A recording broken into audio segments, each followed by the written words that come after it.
Stirling, central Scotland, September 11, 1297. Two armies face each other across a valley. In the shadow of Stirling Castle stand the English, the finest army in Europe sent by King Edward I. On the other side, the Scots, a rapidly assembled collection of clan armies.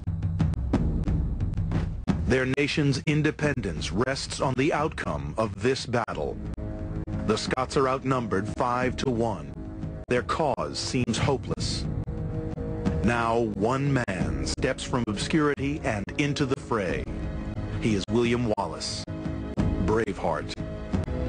He's come out of nowhere. He's not a man that the history books would ever really have known if were it not for what happened in 1297. This is his country. He has the will to win. He also has local knowledge on his side. The reason why Wallace knew to come here at Stirling to meet the English army is because this bridge, the Stirling Bridge, is the main crossing point in Scotland. The River Forth cuts central Scotland almost in half, and this bridge, the Stirling Bridge, is the way that you would go north or south. The river crossing is key. Whatever happens here will decide the battle and ensure Braveheart's place in history. But this stone bridge was built long after his death. The bridge he knew is long gone. And to understand the crucial role it played, we need to know what the original structure looked like. A team of historians has been trying to uncover it. Armed with simple equipment and stories that have been handed down through local folklore, they have found a series of clues. First, stone foundations long hidden by the Forth's peaty waters. Once you know where they are, you can even spot telltale signs at the surface. If you just look over there, you'll see the ripples coming from the massive pier that we discovered here in this point. This pier is one of two large piers equally spaced across the river. This is the actual route which the ancient bridge would take across the river. This appears to be the remains of an 8-pier structure. It matches the bridge depicted on Stirling's town seal, an emblem dating back to the time of the battle. Records reveal that it was built by the Romans, and their engineering techniques are well documented. For each pier, they built a watertight cofferdam and lined it with large stones mortared together. They then filled the hollow core with rubble. By making the piers taper towards the top, they gained stability. The image on the seal shows clearly that the spans were made of wood. To accommodate heavy traffic, a huge quantity of timber would be needed. And in medieval Scotland, wood is a scarce commodity. The shape of the piers and the cost of the wood meant that the bridge between the two armies had to be narrow. This narrowness is fundamental to Braveheart's tactics, because the English expect him to follow the ancient code of chivalry.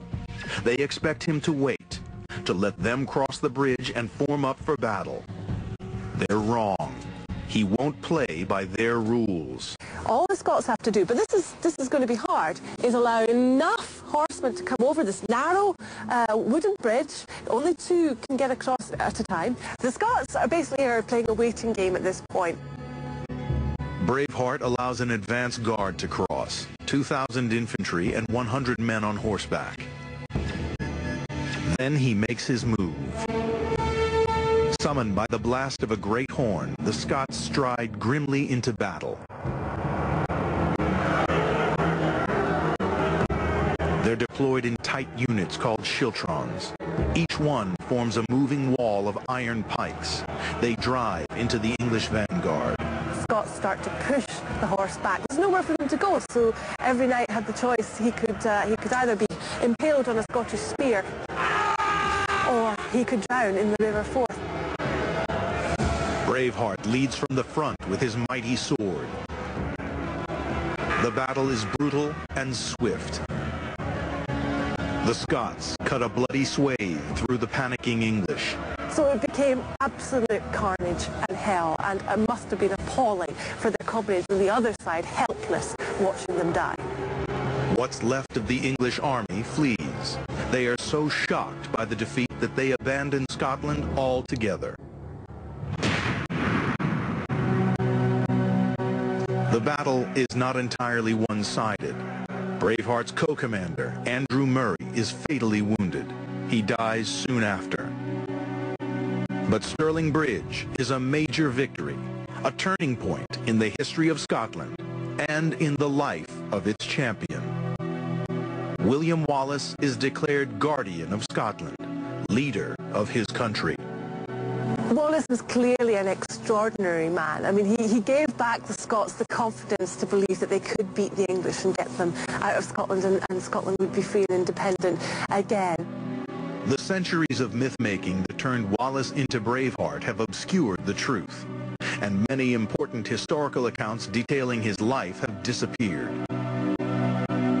During the Wars of Independence, a lot of the documents were taken to London, and then during the 17th century, one of the ships that was taking documents back to Edinburgh sank, and so all of those documents are at the bottom of the sea somewhere.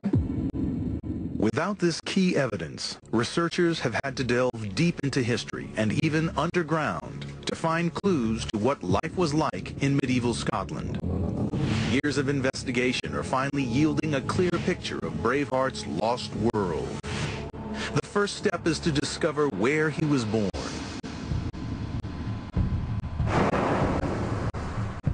According to legend, this is Braveheart's birthplace, Elderslie. It is now a suburb of the sprawling city of Glasgow. Archaeologist Derek Alexander keeps returning here, hunting for clues to the hidden world of Wallace's childhood.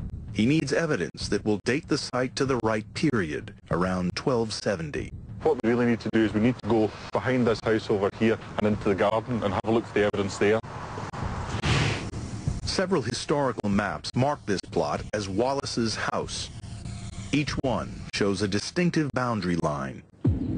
Derek thinks that this corresponds to a ditch that runs behind the modern-day house.